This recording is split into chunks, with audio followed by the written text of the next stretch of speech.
Welcome. This is podcast Legion of Lilith with a special guest back once again because he's fucking awesome. Ian Ferguson. Ian, what's up tonight? Oh man, I'm doing actually really good. I've been through a fuck ton recently. I was hospitalized in the ICU with COVID. Thank God they didn't. I was paranoid the whole time they're gonna put me on the respirator and kill me. But 'cause that's what that shit does. But I had been vomiting and having diarrhea for like 36 hours straight. Sorry to be gross, but my electrolytes got so bad I was almost having seizures. Like I was having involuntary muscle convulsions, and I was just in utter agony. I mean, it was just a fucking nightmare. And I was begging the angels. I'm a theurgic angelic magician and a Vedic astrologer, among other things. And real quick, my website's www.whitelotusoflight.com, all one word, whitelotusoflight.com. And I begged the angels to help me. I was just begging them, and they're like, "We can't intercede. This is karmic. This is a initiation." And holy shit, did it blow my life. And then when I came back, I was different, and my soon-to-be ex-wife was different, and we just realized our marriage had run its course. So I had this crazy intense shamanic initiation, which is just starting to end now, and that was basically a near-death experience. And then also my marriage had run its course. That was a very karmic, very powerful relationship. She's also a magician. It's Anna Menorah, I'll just say it. I mean, because she's made this public, and I've made this public at this point. And we're totally amicable. It's an amicable split. We both, care for each other. We just realized that for whatever reason, the romantic aspect just wasn't working. So we're going to be friends and work together and stuff. I mean, we're both hurt and sad about what happened, of course, but it's just crazy how much my life has shifted. But also suddenly all sorts of amazing opportunities are occurring, and just dramatic change in my life of primarily a really positive nature. So that's what I'm doing. How you doing, man? I'm good, man. I was just really looking forward to this interview. I caught the first two that you did with Demetrius. Demetrius couldn't be with us tonight. He is indisposed. But yeah, I seen your first two interviews. I was like, I gotta talk to this guy. This guy's amazing. And I was made aware of you through Amina Nora as well, which big ups, much respect to the priestess. She's incredible.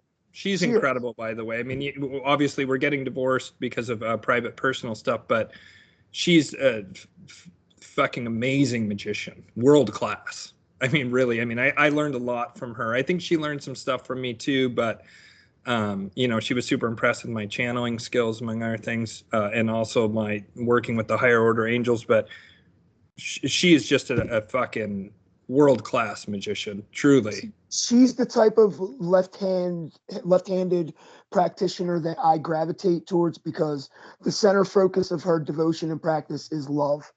Now, a lot of Satanist and left-hand practitioners might not want to hear that, but that is the key that opens all locks, even on the crooked path.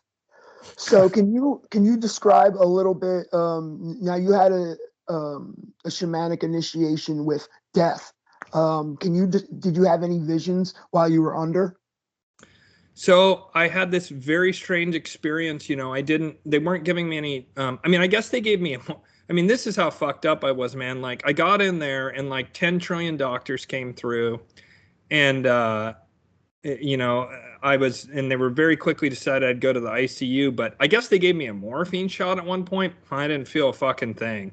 I didn't notice it at all. And when the nurse told me that, I was like, "Are you sure?" And they're like, "Oh yeah, it's here in your chart." And I was like, "Well, they did give me some kind of injection, but I didn't feel it at all." And I've been on morphine before. I broke my back when I was 19, which was another very mystical experience in a car wreck, which was utterly crazy. And in retrospect, I realized that Archangel Michael interceded to prevent my death. There's no way I should have survived that. Not a chance, that car wreck. But I digress. This most recent one, they said they'd give me morphine. I didn't feel a fucking thing. And when I was on morphine that time when I broke my back, boy, did I ever feel that shit. So I don't know, maybe they gave me like some tiny microdose or something, but I didn't even notice it. But that night, and then to some degree the night after that, maybe even the night after that, I had these weird dreams. I don't know how to explain them. They were recursive, fractalized dreams, and they had to do with like magic and like communing with the nurse that I had, the night nurse, who was this incredible man. He was just such a fucking cool guy. And like, I really felt a really strong connection to him right away. I'm sure we have some kind of karmic link. And,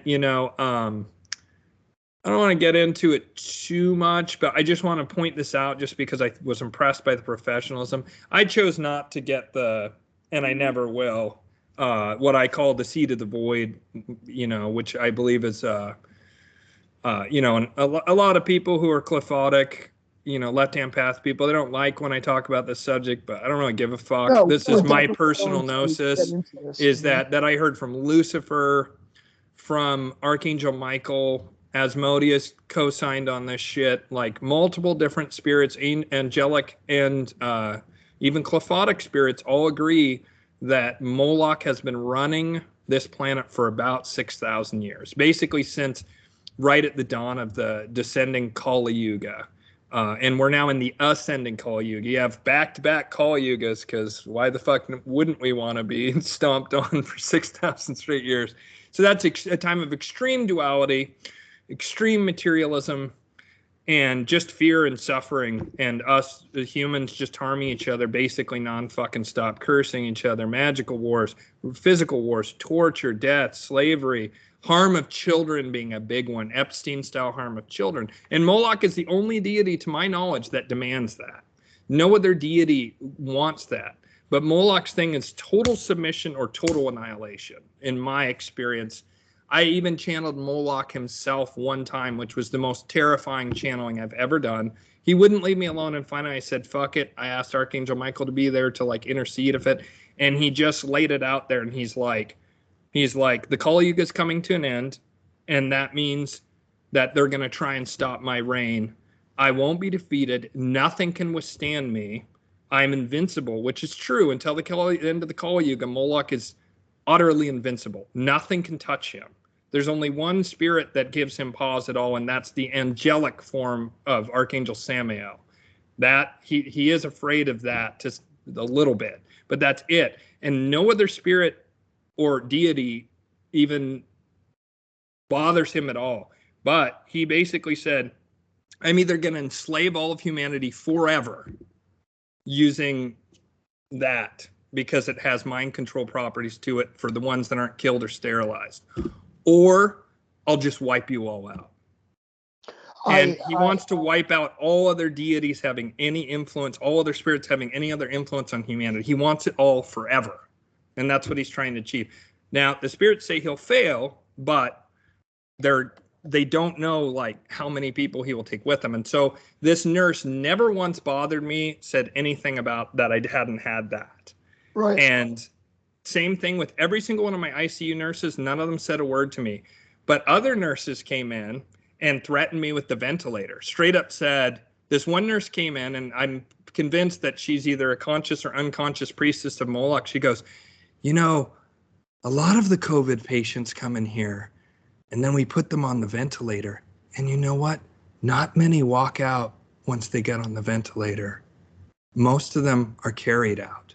And she had completely dead eyes, and she had no reason to say this. She wasn't my nurse. She came in simply to threaten me and say that I should get that.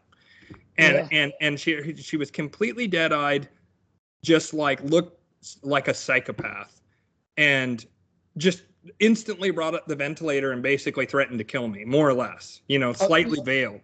So go ahead. Sorry, I've been ranting. Before you go any further, I have to give a quick disclaimer.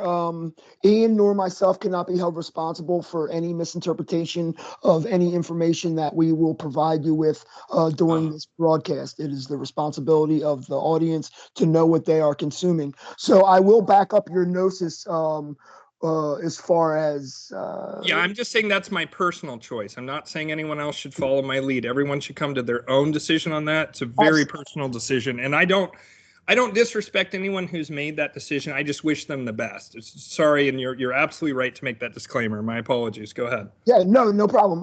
Also, as far as that, we will not give any medical advice on this show. No, Nor will no, we, it was a personal decision.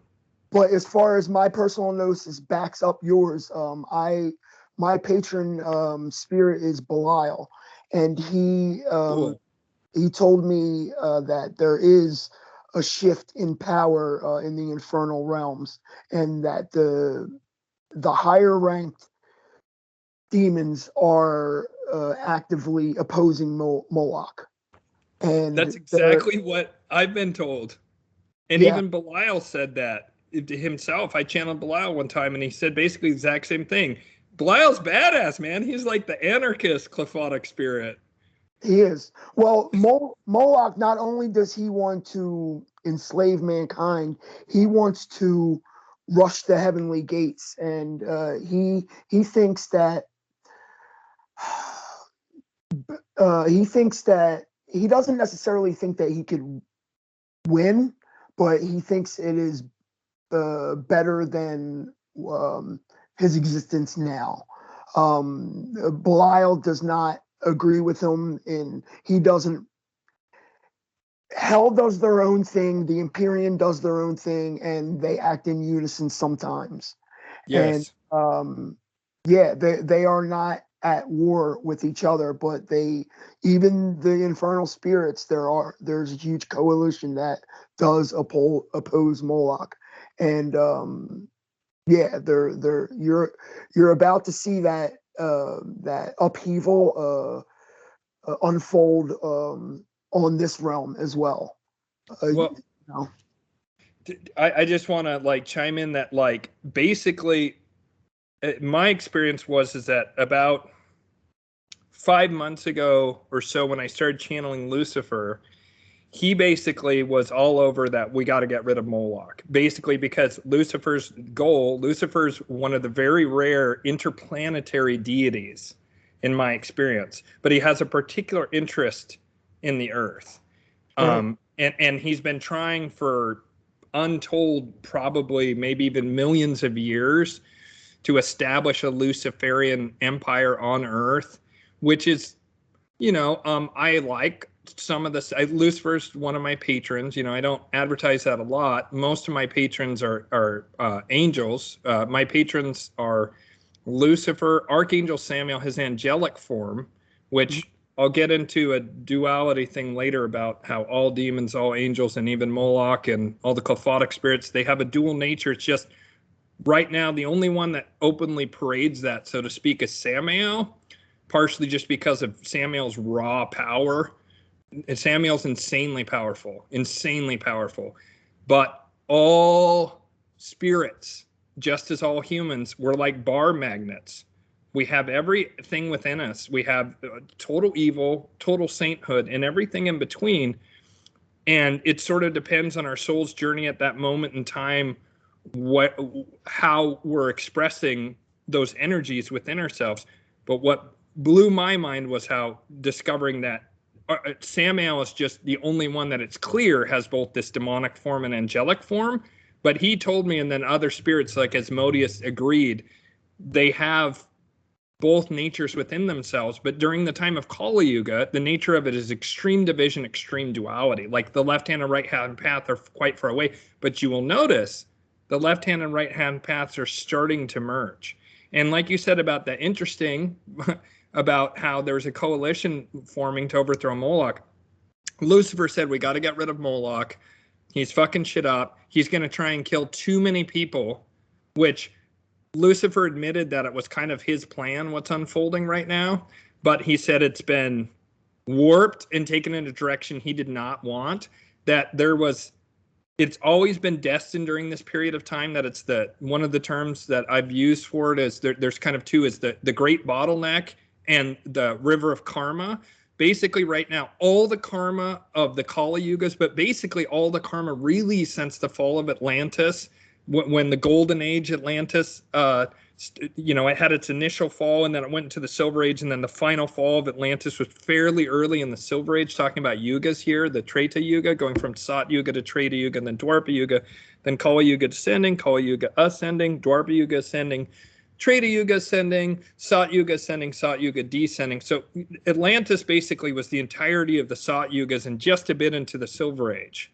And it was probably formed at the end of the ascending silver age. I'm not 100% clear on that. But basically all the karma that's been happening since humanity's consciousness has been dropping, which it was dropping constantly until around the time of Solomon was when it started to rise, because that was the nadir of the point between the crossover between the two Kali Yugas was approximately the time of Solomon, which is interesting to me because Solomon used both demonic and angelic magic. He was a both-hand pather, which is fascinating to me. He's kind of like the archetype of that, really.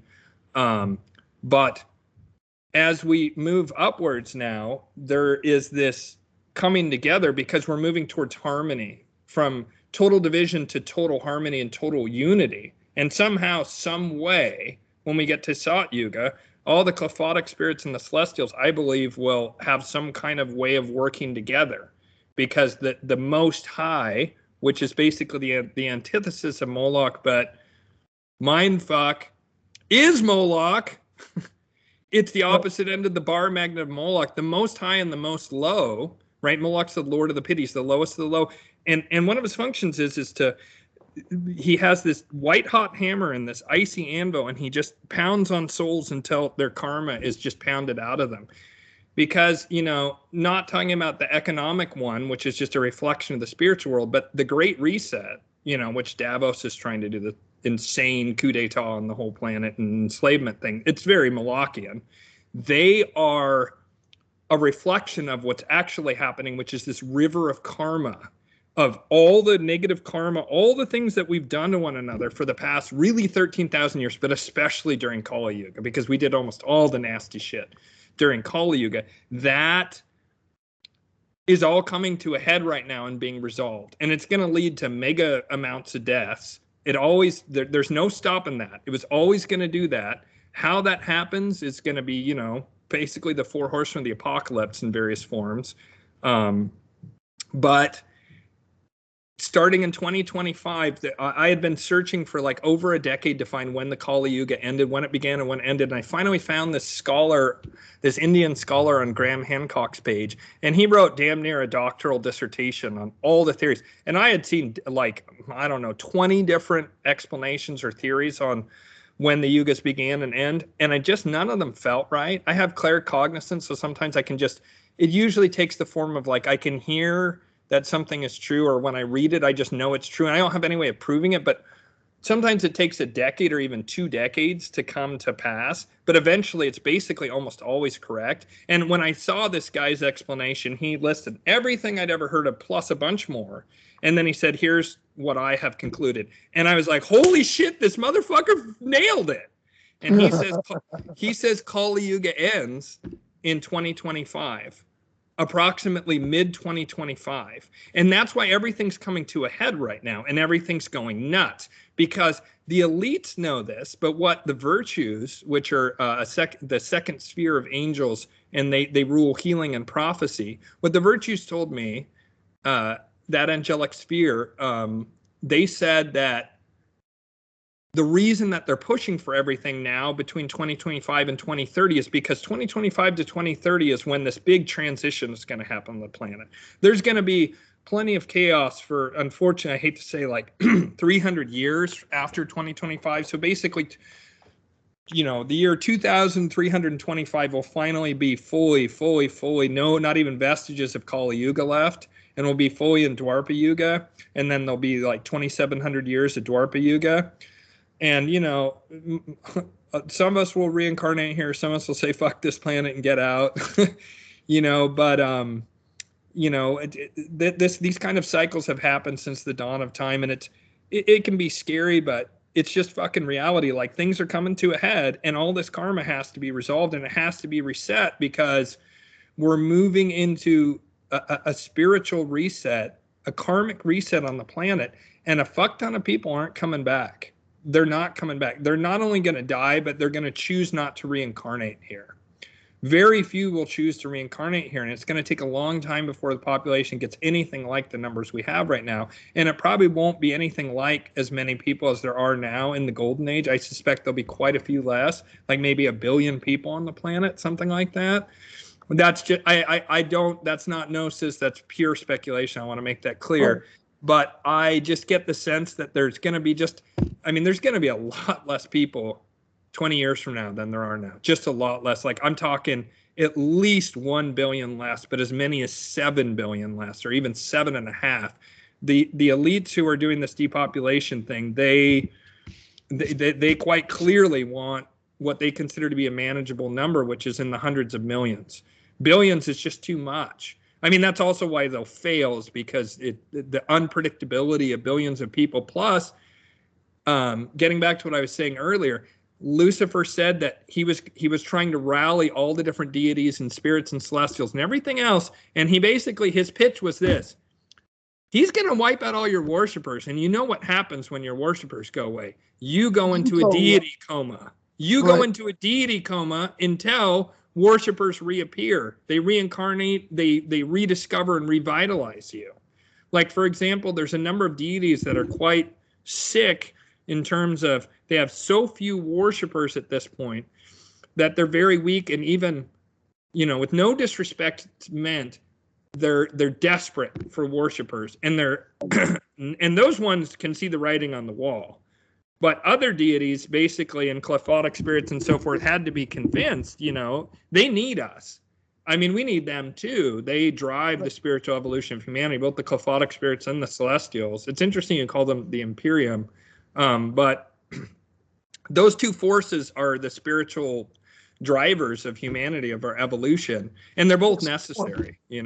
I'm basically almost exclusively a right-hand path magician, though I do channel and converse with qliphothic and goetic spirits. Not so much goetic spirits. I tend to actually stick to the, I don't know why, but I tend to talk to like the higher order ones, usually like Ashtaroth, Asmodeus, Belial. I tend to stick with the bigger ones for whatever reason. I don't like, just my personal, I have difficulty dealing with Beelzebub. I've channeled him like once, and I didn't feel right for a while afterwards. I felt kind of sick and kind of like, which makes sense, right? But, no disrespect, but I kind of like Belial, just because he's like fucking anarchy in the UK and everywhere else on the planet, which, I'm sorry, but when the order is the dominant order is corrupt and awful as it is, I'm rooting for the anarchists for sure, and that's basically one of his aspects seems to be that he was responsible for destroying Atlantis, the Brotherhood of Belial, because that paradigm had been stuck in place for too long and become ossified, and even though it was good or whatever, it had become corrupt in its own way. And when that happens, when there's a power structure that's been there for a long ass time, Belial's like, all right, boys, get the lead out. We're taking this bitch down. And he does it. He's freaking incredible for that. He's the monarch of anarchy, but he does act on behalf of Hecate. Yeah. Hecate is an interesting one for me. Lilith is like another one, like Beelzebub. She doesn't like me very much, and so I'm like, all right, respect. And I know his channel's called Legion of Lilith, kind of ironic. I had a pact with Lilith in a past life that actually, I think I can say this, that actually Dimitri willingly took from me, and that pact was actually really fucking me up with women.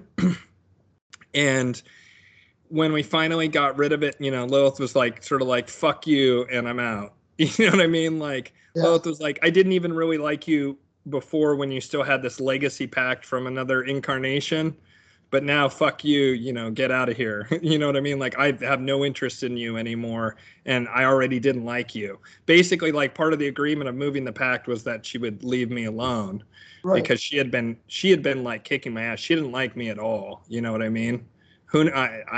I don't know why. You know what I mean? I'm sure it's past life stuff or whatever, or maybe maybe something in this life. I think all of us have issues with our own sex and the opposite sex. And I suppose, like, I don't know. I'm kind of old school in certain ways. That probably is like anathema to Lilith's like freewheeling women who do whatever they want. Like I'm appreciative of traditionalism to some degree, and so maybe she doesn't like that. Marriage, family, that sort of thing. Go ahead. Well, the high-ranking dark goddesses tend to be very jealous when it Mm, comes it's to true.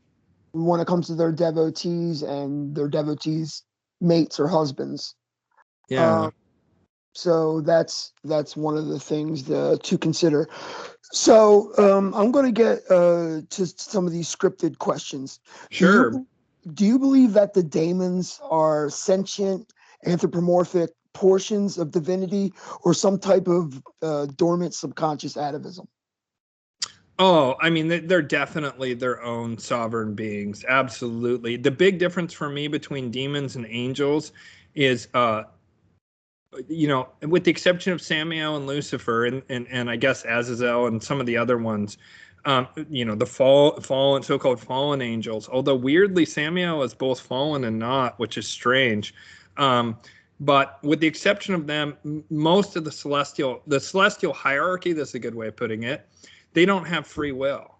They operate as some kind of like extremely coordinated unit in a way. Even though they have, there's differences between the archangels and the angels. They all kind of have their own personalities, but they don't have free will. But the demons do, and so do the fallen angels. The demons and the fallen angels have exercised or were imbued from creation with free will. Now, what I would say is anthropomorphic is, I think, just the way our mind comprehends these beings, but it's false, and that's idolatry. Dimitri and I had talked about this a bit offline, and I think that the best way to interact with the spirits, if you can, is to not have an image of them, and then you get the best feeling for what they have to offer, because then you're not limiting them anymore. That Mhm. said, it can be very useful to anthropomorphize them to enrich or deepen your initial contact with the spirit, especially. And I can't help with certain spirits, it seems, to not see them in some kind of imagery, like Lucifer in his various different forms, or Astaroth always comes to me as this incredibly, incredibly voluptuous woman that's just like uh, she's very pleasurable to channel. I'll put it that way. and Lucifer has Asmodeus is always this super handsome gentleman, even though that's not how he's described by most scholars. I experience him as a very handsome gentleman with beautiful black horns coming out of his head, and like a real suave guy. Go ahead. Lucifer's only appeared to me as a blue orb. He's never Wow, appeared to me in any type of form. that's He, interesting. as a blue orb that directly speaks inside my consciousness. So another question I wanted to get to is: have you ever? I wanted to get back to Samael. As far as him being, as you say, perceived him as being fallen and not. He's not fallen. He never fell from anywhere. But his one of his tasks and his functions makes him appear fallen. So, but yeah, his authority was never at question or He never in any jeopardy he or anything like that. what I've been told is that he is the captain or the general or whatever of the powers, and the powers are basically like the legions of the celestials. And um I will say I can't go into it, this personal gnosis and like very powerful magic that I had around Samuel, but I will tell you that in my experience, something has shifted dramatically in regards to Samuel and his angelic form. It's been revivified, is a good way of putting it. And it's fully unleashed now. And that had to happen as part of the process of what will eventually take down Moloch. Because even though we're nearing the end of Kali Yuga, Moloch is so fucking insanely powerful that literally no earthbound or even interstellar deity can challenge his authority on earth until the time is up. And when the time is up, he's destined to fall. But whenever he's destined to fall, there's only one way it happens.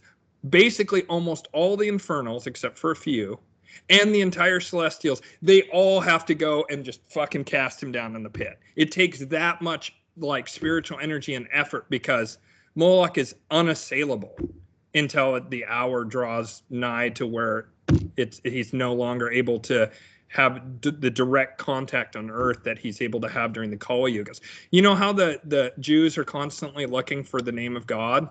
Yes. That cannot exist. That knowledge cannot exist until, well, let me change that slightly. It basically can't exist. I will say there, well, I guess I can't talk about that. That's another Gnosis thing. With rare exception of a super purified being, nobody can know the name of the Most High during the Kali Yuga. It's lost until Kali Yuga ends. Likewise, nobody knew the name of Moloch. It was completely forgotten during the Golden Age. No one was able to access that energy. No one was able to even conceive of that energy. It wasn't until the late in the Bronze Age that then, and I don't mean the archaeological Bronze Age, I mean the Dwapara Yuga, which was, about 6,000 years ago. It wasn't until then that very powerful black sorcerers were told by certain demons that there was a greater power that hadn't been discovered yet. And those dumb fucks, I mean, it was required, but they unleashed him. They directly contacted him approximately at the beginning of the Kali Yuga, and that's when his worship began. It didn't become really big until 1,000 years beyond that or something, but they were able to contact him, but knowledge of Moloch had been lost. Likewise, now knowledge of the Most High has been completely lost. The name of the Most High cannot be said. And when I say the Most High, I don't mean the ultimate creator of the universe. I mean the most powerful force of the opposite of Moloch. That is basically it's the king of the celestial realm. The same way Moloch is the ultimate tyrant of hell. Right. So Moloch is essentially a dark Sorathic solar divinity. You can equate Moloch with Shamash. But where is it going with this? So I will agree with you that Moloch is unassailable, but and what was interesting that you said earlier that Moloch is the shadow of Shaddai, which is quite interesting because I had been working with Belial on channeling and comprehending the shadow of Shaddai, which is important. He expressed to me that it's important for left-hand path practitioners to work with Shaddai, El Shaddai in some form or fashion. Now, if you look at the etymology of El Shaddai, it is... El Shaddai, okay. It is to drag or force something by being drugged. So it's not like this friendly, cuddly, angelic thing. El Shaddai is one of the forms of the Ancient of Days that is, I mean, it's to be drugged forcefully. So something else that I wanted to ask you is, have you ever used Archangel Michael for baneful purposes? No, I don't. I don't do baneful magic, curses, or hexes or bindings simply because that, I mean, I don't know if the opposite is true. It seems like you have to, at least during this time, if you want to go deep and work with the Qliphothic spirits, you're going to be banned from working with anything but other than maybe angels and archangels. And if you take pacts, you definitely have limited yourself to angels and archangels, nothing beyond that. And so in order to access the higher celestial realms, I'm talking even the second sphere, let alone the first sphere, which I have not yet. I've channeled thrones, which damn near fried my brain, but I was just about to work with drones when I did a very intense magical operation that then kicked off this initiation I've been talking about. It, and then part of it is as a guardian of the threshold kind of thing, to where in order to ensure my sincerity, they had to knock me way the fuck back and see if I will keep progressing, you know? And I know I have the formula of how to come into direct contact with drones. I have been in direct contact with them. I haven't started doing the ritual magic with them directly, but all the angels tell me you cannot do things that fuck with free will. That's their biggest, that's like kind of their prime directive, is to preserve the free will of humanity. They actually, in a certain sense, don't care if people commit evil acts. They do and they don't. Like, Michael's not going to want the harm of innocence, for example. Raphael's not going to want healing turned into disease. You know, basically, they don't like certain things based on their portfolio of what they do, but they would rather people have the free will to do evil than to not have free will. So they would. Let me give you a hypothetical situation. You have a serial rapist of children that only you know about. That it seems like this serial rapist has some type of glamour, invisibility magic, that he is completely autonomous and unassailable from law enforcement. Only Ian knows about this individual, and only you could stop this individual. So if you employed Michael to kill this individual, that would be a mercy. I don't see that as Bane. I see what you're saying. What, you know, in that case, that feels differently to me than baneful magic. To me, this is just my interpretation of it, and I'm not trying to sit here and say like this is the final pronunciation on what it is. I'm just going to explain my understanding of it. Would smiting that man be baneful magic? I guess it maybe technically would, but that to me feels different. It feels different to me to do that than something petty, because now I'm becoming the guardian of children. Yes. And as the guardian of children, I mean, I would certainly kill this guy with, you know, if I could figure out a way to get away with it. I would certainly kill any and all pedophiles, simply because they seem to have a recidivism rate of very close to 100%. I'm fine with like imprisoning them on an island someplace where they have no contact with children, no internet, nothing, armed guards and stuff. Some of them, I feel like it is a mercy actually to them to just kill them. And I mean, my general standard is I don't believe in capital punishment except for pedophiles. And the reason being is that I feel like it's merciful to them actually. And of course, all the children. Yes. Now, you know, this is a complicated subject. There are gray areas. Like, I worked with developmentally disabled adults as a social worker. I was a social worker in my previous incarnation of a few years ago, and I worked with developmentally disabled adults. And I didn't have any sexual predators on my caseload, thank God. I don't think I could have handled that, but I was aware of other people when I'd go to trainings and stuff, and they would ask questions. And to my horror, they were essentially allowed to run wild and free in a way that a person with regular cognition who was a pedophile would never be allowed. And like, there was a lack of intervention I found extremely alarming. But again, would someone like that, you know, like, why would they want to be in that incarnation any longer? You know what I mean? Like, they already have so many strikes against them. So it's like, from the context of that's a mercy for everyone involved, would I use magic to do it though? Gosh, I would have to really, I mean, that's a fantastic question, and it's very tricky ethics wise. I don't know how the angels would feel about that. I mean, that would be my primary thing, is I would just have to ask the angels. And if the angels gave me the green light, well, fuck it. Hell yeah, I would do it.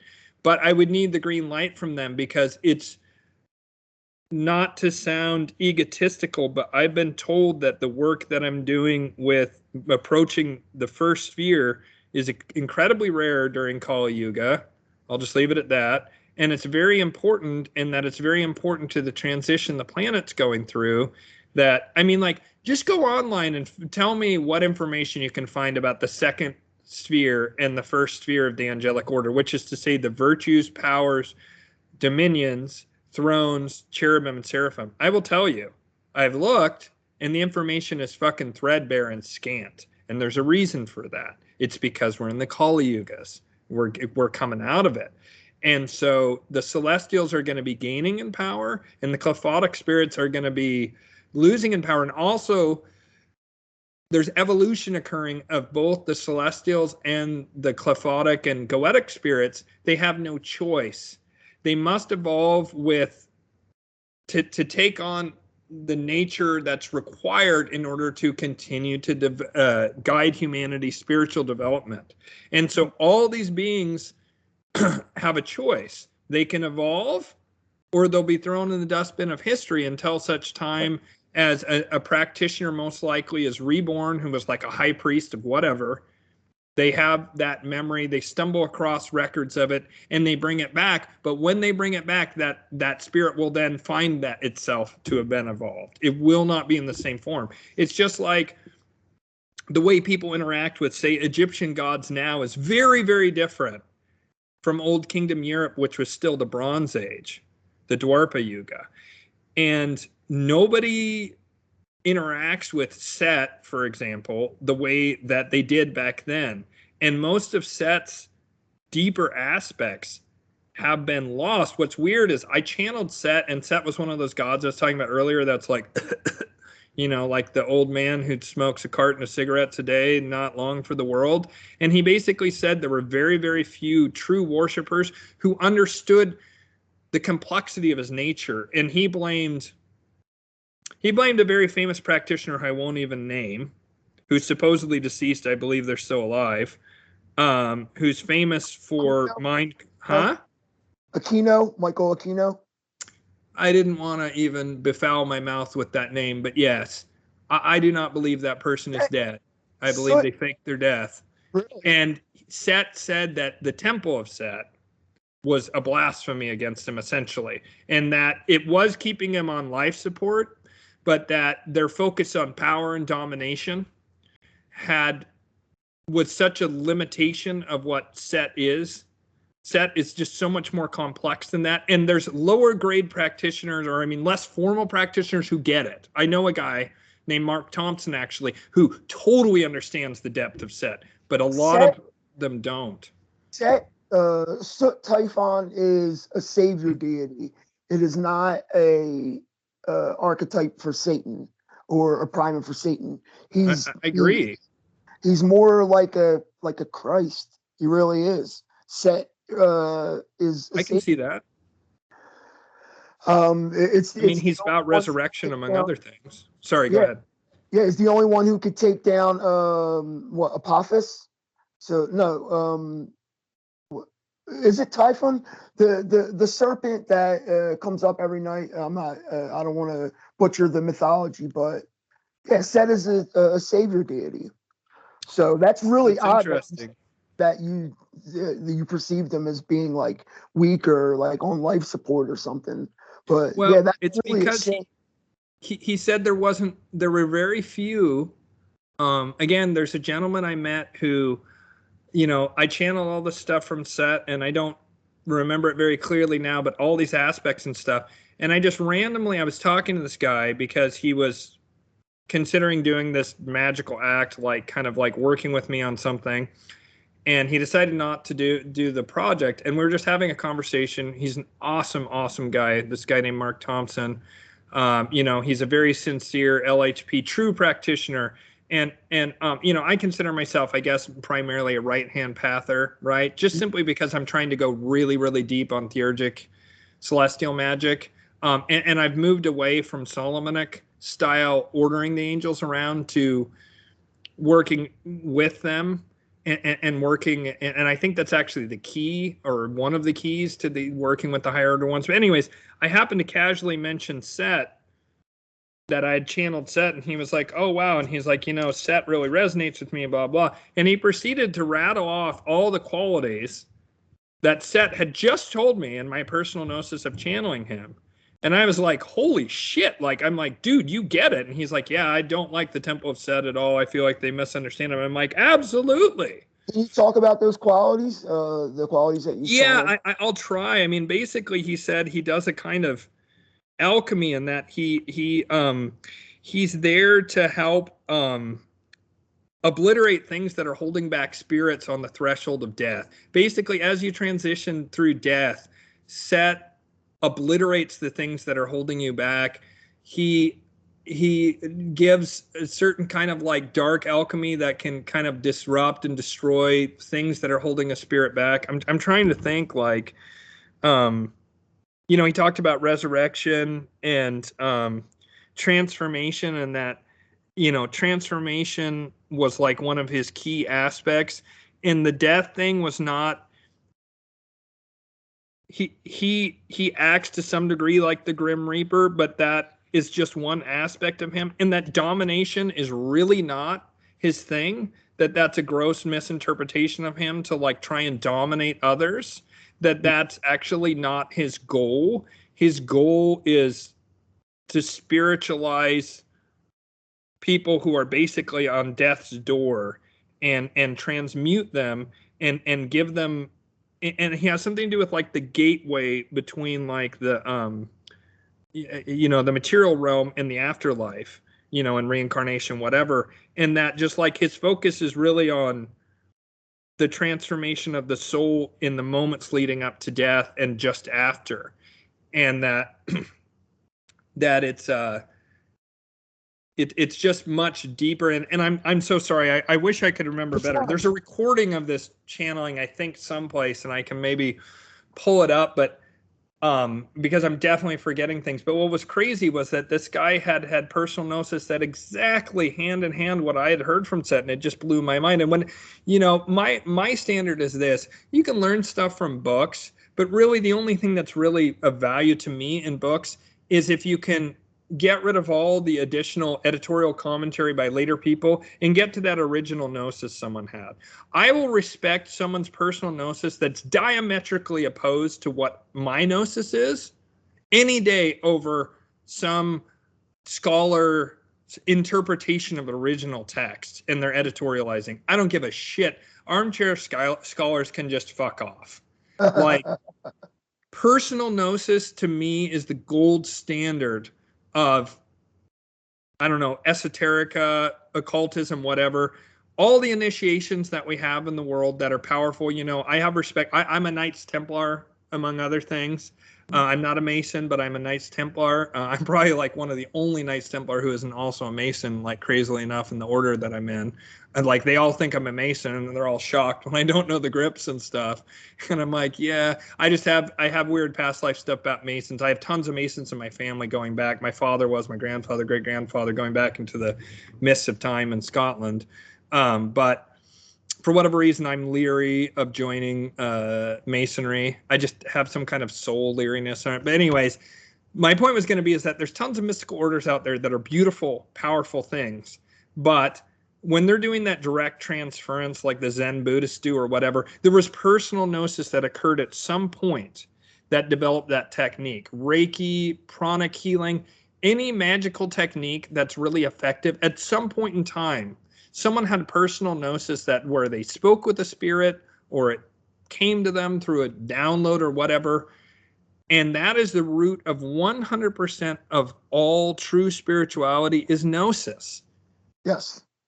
And any kind of commentary or theory, unless it's grounded in someone's own personal gnosis and their own experience, which can even be their own experience of repeating another practitioner's original gnosis, that then has value. But when someone's just fucking pontificating and talking about, well, that's not what the source material says, we have to shut up. Just get the fuck out of here. Yeah, so sorry. I have to correct myself earlier. Set was the only divinity that could defeat Apep. All the gods couldn't defeat him. Apep was just like this monster. And yes, Set was the only one who could defeat him. So are the 72 thwarting angels of the Shem-Hema-Farash isolated angles of light? in unity comprising of the hidden name of God? Or can they be combined with the 72 goetic genie of Solomon that represent the form and force and the will of God? So, how would you equate the 72? Well, I suspect that the 72 goetic spirits and the 72 angels are all paired, and that they're actually singular beings, that Agreed. because we're in a dualistic time, we Yes. interpret them as two separate beings, but they're actually one being. Agreed. That is my, I can't say that for certain, but I believe that to be the case because ever since I discovered, for example, let me give you one example, personal gnosis. And if a true practitioner wants to contact me, I will channel Asmodeus to see if I can get permission. But Asmodeus, one of the new aspects of Asmodeus that's coming forth as he is now evolving with the changing of the ages, because all these spirits, and like I said before, they all evolve and change just as humans have to evolve and change as the frequency of the planet changes with these yugas. Asmodeus is well known for lust and, used to be revenge, and that's still in his wheelhouse. But he also has the ability to heal sexual trauma. Really? But in order to contact that aspect of Asmodeus, there needs to be a slight adjustment to his classic goetic seal or What's his crazy? classic aphotic seal. What's crazy? I totally agree with you about them combining and making one being, because when I evoke Belial, um, I evoke his angelic emissaries that are they supposedly confound him. But when you evoke his angelic emissaries and use the evocation songs, it makes him stronger. Like it like completes the circuit, and you're getting Belial instead Wow, of, that's yeah. fascinating. That's Mhm. fascinating. Thank you so much. I love when people share their personal gnosis because, like I said, to me, someone can come at me and say, "No, man, you got Moloch all wrong," or whatever. If they're just being a dick about it and don't provide any counter argument of personal gnosis, I don't give a shit. But if someone Right. wants to come to me and say, "You don't understand Moloch. Here's the real deal about Moloch based on my experience of working with this spirit for whatever," I'm going to listen to them. I may not take it on board for myself, but I'm going to respect it every time because I believe that unless you're full blown enlightened, you experience the world subjectively, and it's not wrong. It's not wrong that you experience the world of, just to use a silly example of Republicans are always right and Democrats are always wrong. That can be held in the same world where someone believes Democrats are always right and Republicans are always wrong. And they can both be right within the subjective experience of the individual, because until you become enlightened and can experience things objectively, and really it seems almost no actual experience, you just feel unification with the whole, and you just allow things to happen with no judgment, no narrative, right? But everyone has this screen of mind except for enlightened people, and that is like a lens. And it's like you're wearing glasses, and I actually do have glasses, but I'm not. In fact, here, I'll put them on right now. But like, I now am seeing the world differently than I was just a couple of seconds ago. Yes. And it doesn't mean that this seeing the world without my glasses is real and this isn't, or vice versa. And likewise, the cluster of our beliefs and our conditioning and gnosis and past life information that's encoded in us, all this stuff, it combines to create an aspect of reality that is part of reality. And so Gnosticism, or not Gnosticism, gnosis is, again, for me, it's where the rubber hits the road, because when you're just philosophizing and you're just like, it's all conjecture and whatever, that has its own validity in a certain sense. But really, to me, that should be left in the realm of academia. If you're a true practitioner, gnosis is the beginning, it's the alpha and the omega. Right. Because only what you experience through that's experiential in nature is verifiable at all. And any true practitioner that's trying to help another practitioner, they're always going to turn it back on that person for them to trust their experience if they're legitimate. If they're not just a fucking scam artist trying to scalp people for money, they're always going to work to empower the other person they're working with and get that person to trust their own gnosis and their own experience. That's what I believe is the only true way to teach someone, is to empower them to trust themselves, to trust their intuition, to trust their mind's eye, to trust, I hate the word imagination because it's been so sullied. It's been so sullied, and it's like it's a little kid thing and you're an idiot if you believe in your adult. No. The imagination in the mind's eye is the wand of the true magician. Yes. That's why it's poo-pooed, because the motherfuckers who run this planet know full well how powerful it is, knows that all human are natural born magicians. Obviously that's not the case in a certain sense, but that's because of the intentional conditioning of the planet. Yes. With materialism. And if it wasn't for that conditioning, one of the things that makes this planet special, so I've been told, is that humans are natural, like master magicians. That we're incredibly spiritually potent. We're very weak in a lot of ways. We're very fragile in a lot of ways. We're very flawed, obviously, in a ton of ways. But there's something about humanity that is incredibly important, even on a galactic level, like within the galaxy, and is somewhat unique.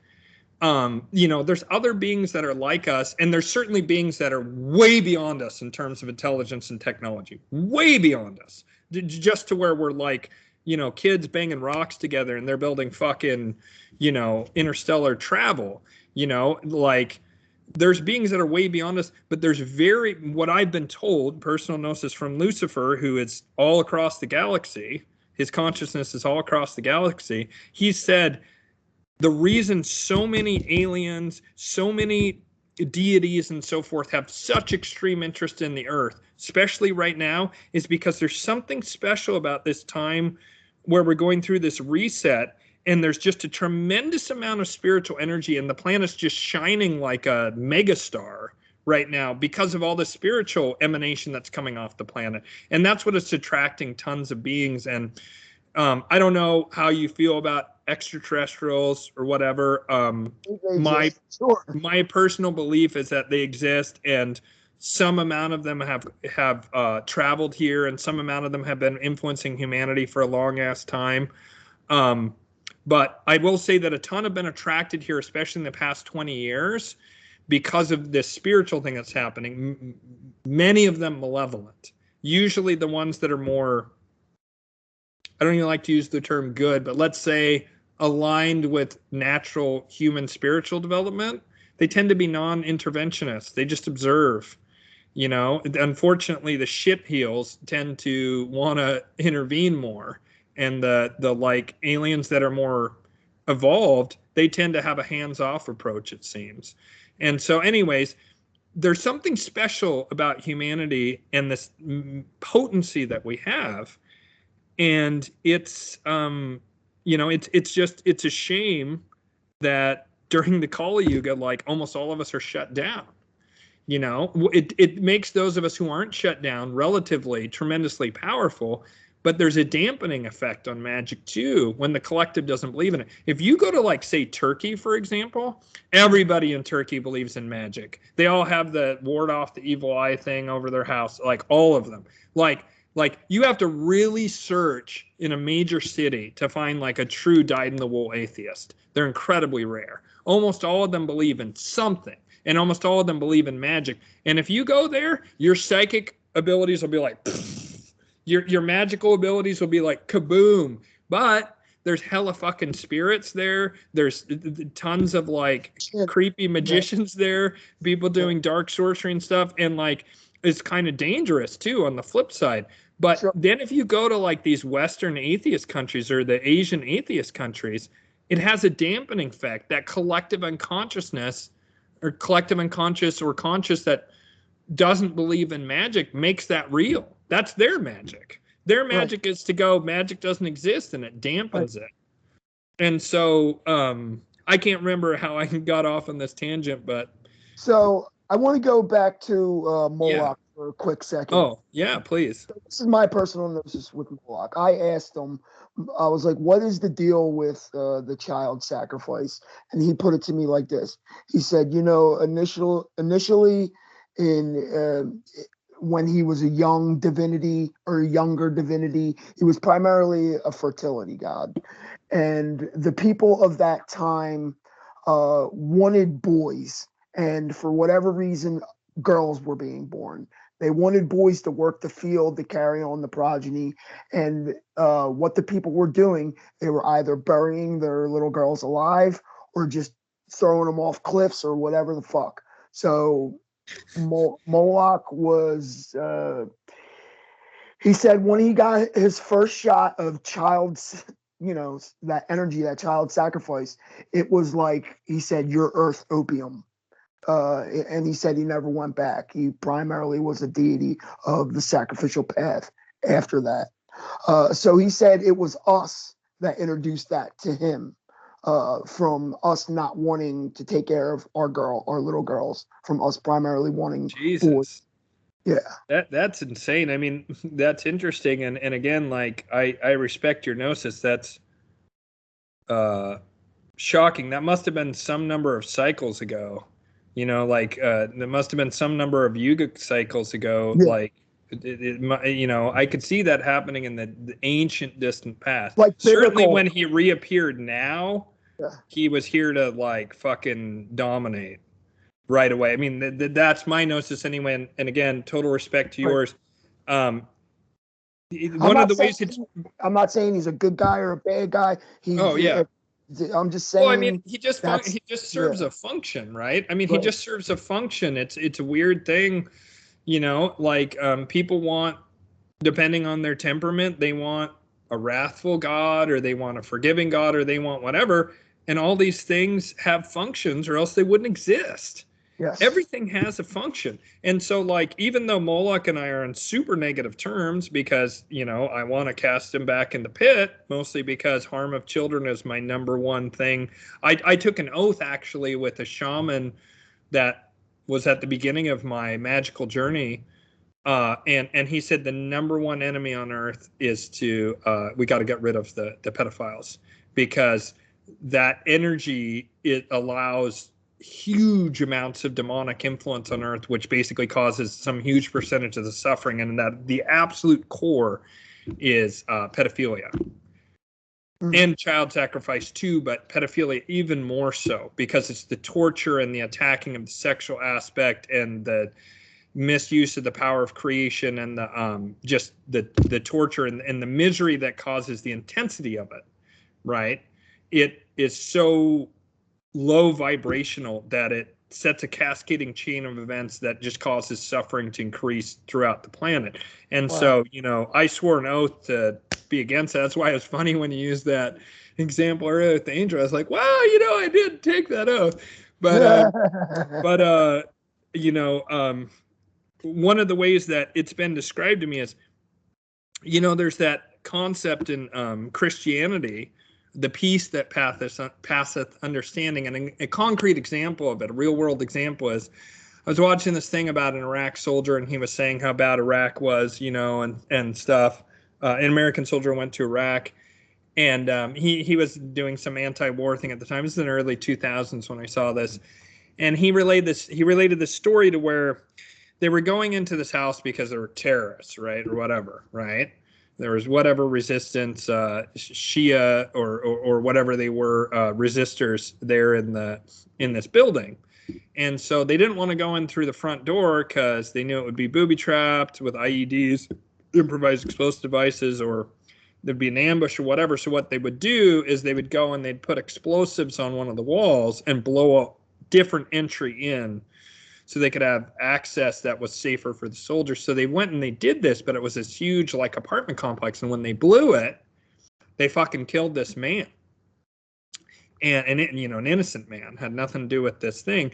And his wife comes out like screaming and crying and saying, "You've murdered my husband. You murdered my husband. He was a good man," all this stuff. And this soldier immensity. Like, I don't know if he wired the explosives, but he felt directly responsible for this. I think he did like wire the explosives or something, or chose the spot or something like that. Yeah. And he felt a direct responsibility for it. The other soldiers went in, but he just like broke down in that moment and started crying and sobbing and weeping. And all of a sudden he felt this hand on his back, rubbing his back. And he looked up and it was that woman. And even though she had tears streaming down her face, her eyes were shining. And she said, "It's okay. It's not your fault. It's the will of Allah." And she had the peace that passeth understanding. In this moment of total tragedy, she's just lost her husband. She was able somehow to comfort her husband's murderer, an invader in her land. That makes no sense on any level, on any human level. It's the peace that passeth understanding. Now, that's from the Most High. That's an emanation of the Most High. Right. Moloch is the fear that passeth understanding.